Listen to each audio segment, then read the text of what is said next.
Assalamualaikum warahmatullahi wabarakatuh. Perkenalkan nama saya Sedri Muhammad Iqbal dari jurusan PJJ Informatika.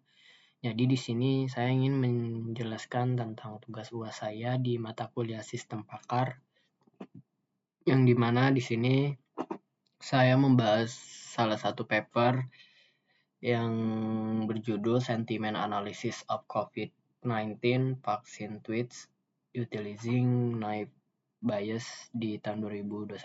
Yang mana nanti detailnya akan saya jelaskan di PPT selanjutnya. Oke, mungkin langsung saja. Jadi, adapun beberapa agenda yang akan saya jelaskan pada presentasi ini. Yang pertama itu ada identitas dari paper, latar belakang, tujuan penelitiannya, dataset yang digunakan, konsep naive bias itu apa, dan perhitungan probabilitas.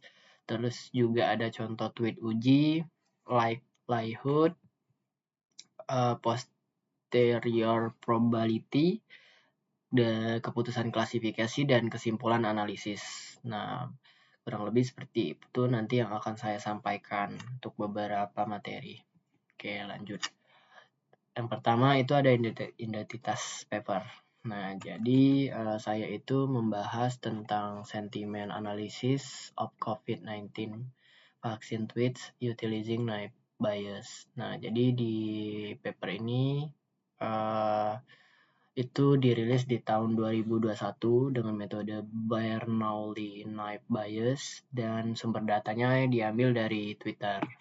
Nah, terus lanjut, adapun latar belakang di paper ini yaitu yang pertama itu ada media sosial menjadi sarana utama penyampaian opini publik.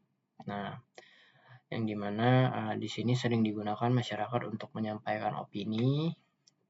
Terus juga ada yang kedua itu ada vaksin COVID-19 memicu pro dan kontra. Nah, jadi beberapa aspek itu ada beberapa orang beropini secara pro dan ada juga orang yang beropini secara kontra.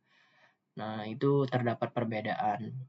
Terus dibutuhkan metode klasifikasi sentimen otomatis, yang dimana di sini kita lebih mengacu ke klasifikasi seberapa banyak sih sentimen orang yang positif, netral, ataupun negatif.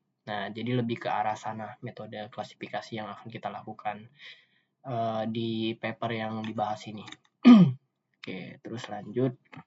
Terus adapun tujuan dari penelitian ini yaitu yang pertama tadi mengklasifikasi sentimen tweet. Jadi yang orang-orang yang nge-tweet secara positif, netral, negatif. Nah, itu kita coba klasifikasi di penelitian ini. Terus juga menerapkan algoritma naive bias, yang dimana di sini kita untuk penerapan algoritmanya pakai naive bias. Terus yang terakhir itu mengevaluasi performa dari model klasifikasi ini, gitu. Terus lanjut, adapun dataset yang digunakan, yang dimana dataset ini diambil dari data Twitter dengan total data itu ada 5.000 tweet yang terdiri dari netralnya 4.000, 80%, terus ada positifnya itu 900 atau 18% dari total keseluruhan, dan negatif itu 300, itu sebanyak 6%.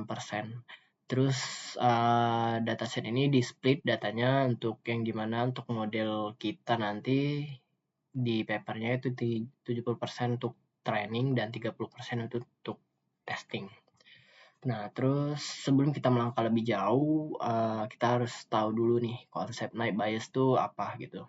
Nah, kalau di sini dijelaskan naive bias itu bekerja berdasarkan teorema bias yang menghitung probabilitas suatu kelas berdasarkan data yang diberikan.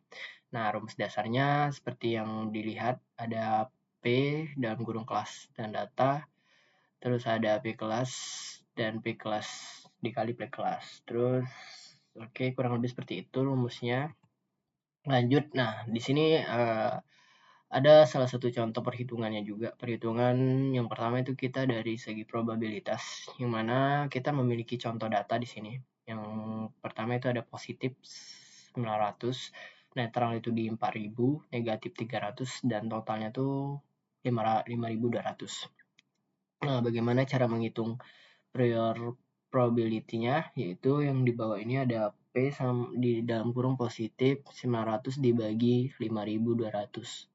Nah, itu hasilnya 0,173, terus netralnya juga 4.000 dibagi 5.200, hasilnya 0,769, terus ada negatifnya itu 300 dibagi dengan 5.200, itu hasilnya 0,058. Itu untuk hasil perhitungan probabilitasnya. Nah, terus di sini kita ngambil contoh tweet ujinya itu yaitu vaksin safe effective. Oke, lanjut. Terus adapun likelihood dengan Laplace smoothing. Nah, ini misalkan kita frekuensi kata pada data latihnya itu yang pertama ada di katanya vaksin itu 300 positif, netralnya itu ada di 1.200 dan negatifnya 100. Yang di shape-nya itu ada 200 untuk positif, netralnya di 800, terus ada negatifnya di 50. Terus ada pun efektif, di positifnya 250, netralnya itu 600, dan negatifnya itu 30. Nah, dimana total kata tiap kelas tuh misalnya ada positifnya 10.000, terus netralnya itu ada 40.000, negatifnya 5.000, dan jumlah fiturnya tuh ada 5.000. Nah, contoh perhitungannya, perhitungan likelihood-nya kita bisa dilihat di sebelah kanan itu ada P vaksin positif sama dengan yaitu 300 ditambah 1 dibagi 10.000 terus ditambah 5.000 sama dengan 0,020. Terus yang safe positifnya juga itu di 200 ditambah 1 dibagi 10.000 ditambah 5.000 dan hasilnya 0,013. Begitupun dengan efektif positifnya itu di angka 250 ditambah 1 terus dibagi 10.000 ditambah 5.000 hasilnya 0,017. Nah, adapun posterior probability yang dimana kelas positif.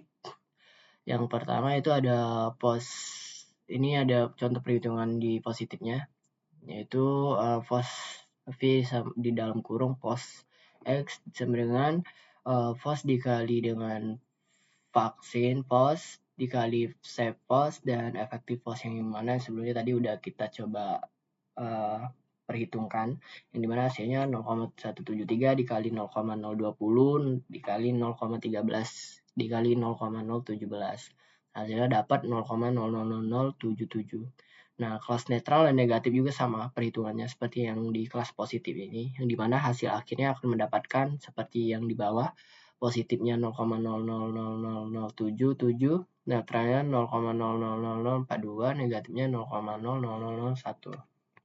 Oke, nah keputusan klasifikasinya karena nilai posteriornya itu terbesar adalah positif, maka prediksi sentimennya positif. Nah, terus kesimpulan yang kita dapat ambil dari analisis ini, yang pertama, Naive Bayes itu bekerja dengan mengkombinasikan probabilitas awal, prior, dan kemunculan kata likelihood.